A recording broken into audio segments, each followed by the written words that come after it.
Hello, world. Welcome to WFHR's Rapids Report, proudly brought to you by Crockett Septic for this August 28th, 2025. Have your host, James, here. We're joined right now by our good friend, Kayla Rumbalski, Community Development Educator with UW Division of Extension, Wood County. Kayla, how you doing? I'm doing well. How are you, James? Well, I'm doing all right, but unfortunately, after introducing you in the title, we have run out of time. I'm so sorry, Kayla. It is a mouthful. You did it flawlessly, though. It's really been fun to see your progression of pronouncing my name over the past couple of years. I appreciate your patience and you waiting for that joke, because I've been waiting to use that joke for a while. Right, on you. absolutely. But, one of our topics that you and I have talked over the last couple of years is putting a focus on clean sweep. We were able to do this back in May, I believe. We did, yes. And we have another one coming up in September. Yes, so the one back in May was on the 13th. It's always a Saturday, and that was up in Marshfield, and we had record-setting attendance for that. So the part of me that's a little bit competitive wants to say to all of the listeners that are coming from the Wisconsin Rapids area, or really just from Wood County, can we beat Marshfield? Let's beat it with our Wisconsin Rapids event. And that is Saturday, September 13th. It's at the Town of Saratoga Garage and Town Hall. Thank you to the Town of Saratoga for helping us out with this space. And it is from 8 to noon. So this will be a great opportunity if you're doing some fall cleaning right now. Maybe you got a new patio set or something over the summer and you're trying to make room for that in the garage or in the shed. As you're kind of looking through and cleaning some things up, any hazardous chemicals that you might have, paint thinners, pesticides, herbicides, any sort of solvent, many of those things can be brought to Clean Sweep.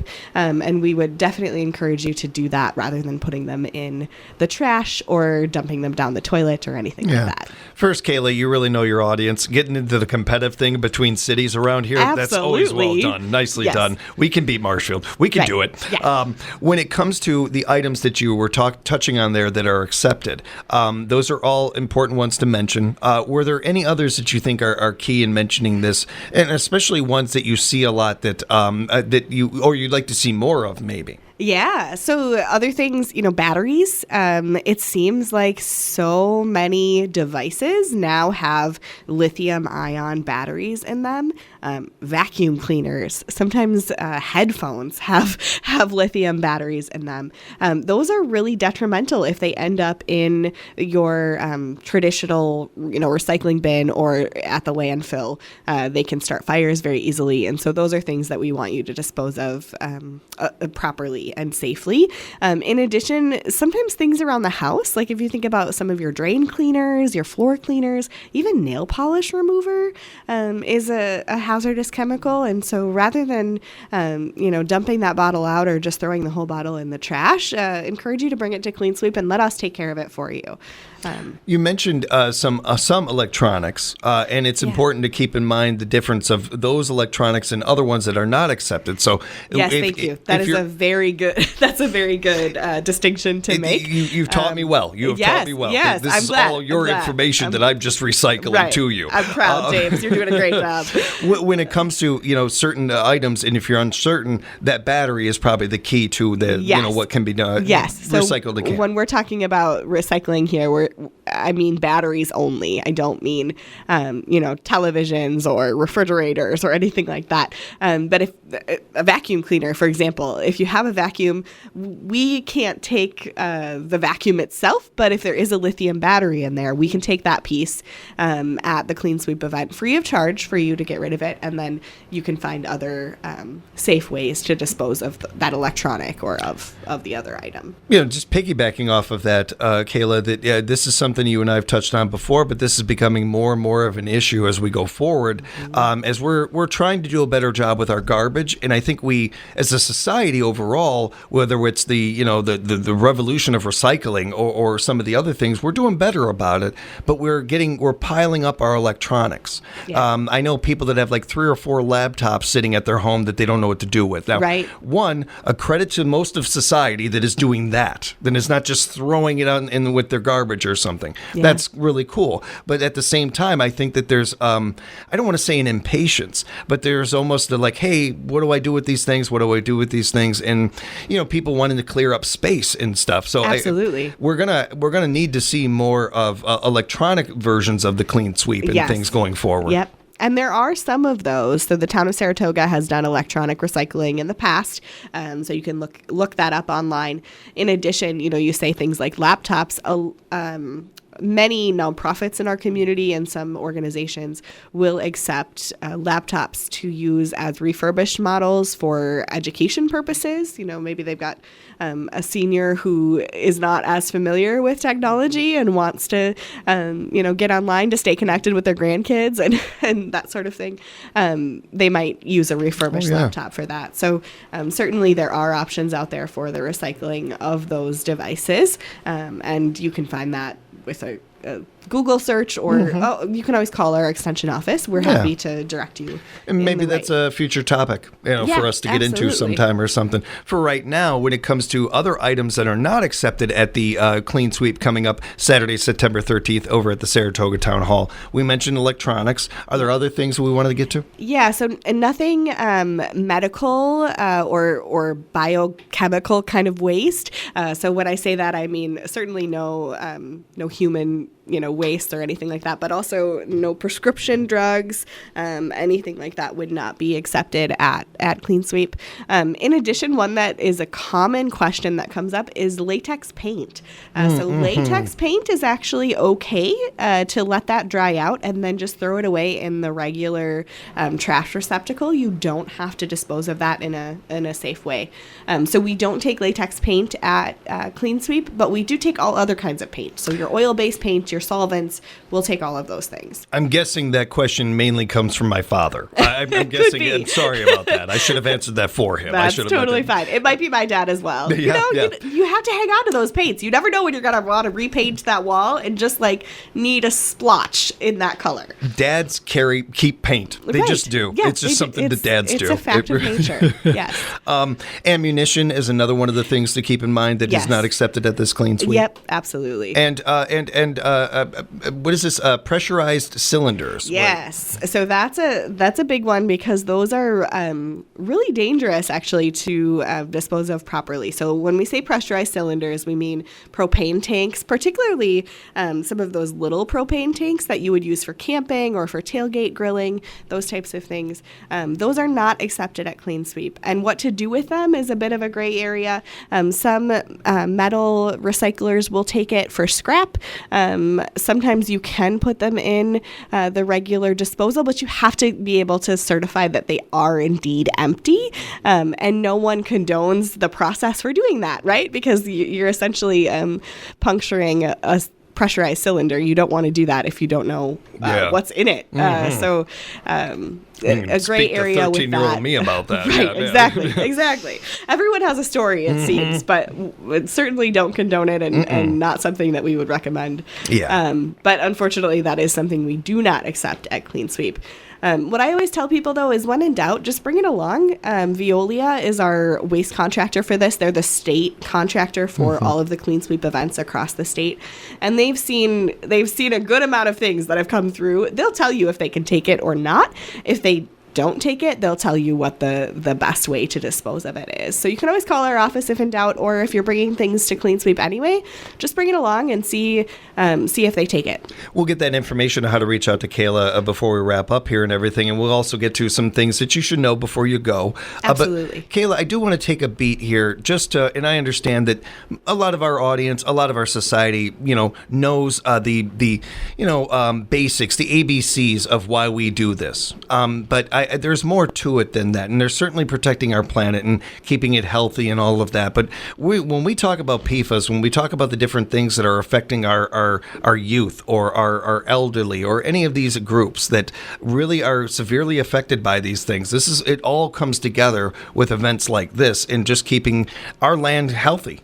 Absolutely. Yeah. I mean, we have in Wisconsin Rapids, at least, in Marshfield and other communities here in central Wisconsin and in Wood County, we have some great natural amenities that those natural resources draw in tourists and economic dollars for tourism. They also make this place someplace that we want to call home, right? They make it a place that we want to live. And so we really need to not take that for granted and protect our natural assets, in addition to just safety of sanitation workers and all of those pieces. There's a lot more to it than just the environmental concern, but certainly that is, as we're steps away from the beautiful Wisconsin River right now, like that is part of it as well, is making sure our waterways are clean and safe. I don't do well with clutter. I don't do well with messes. My brain likes organization. Sure. I am a little bit like that, a little, OCD about those things and stuff.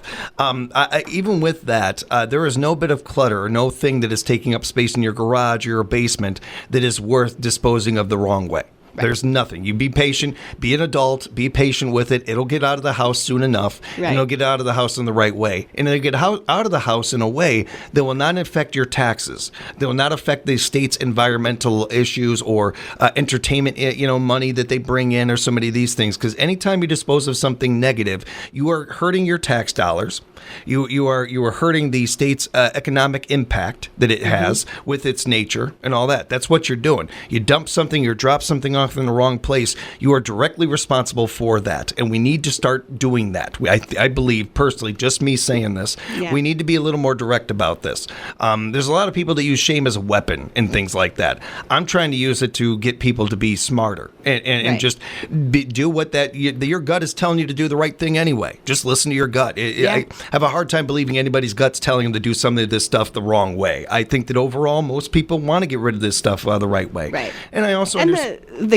Sorry to interrupt you, James, but the key with this event, too, is that it's free. So it doesn't cost you anything. Certainly, there are ways to dispose of these items outside of our 2 clean sweep events a year. We recognize that offering this only twice a year for 4 hours each time is probably not the most convenient, but we don't have the infrastructure in Wood County to be able to do this on a long-term basis. But some of the counties surrounding us do. And so if you're concerned about it and you want it out of your house immediately, take it to one of those counties. You likely will have to pay a small fee, but there are ways to get rid of things safely outside of this event.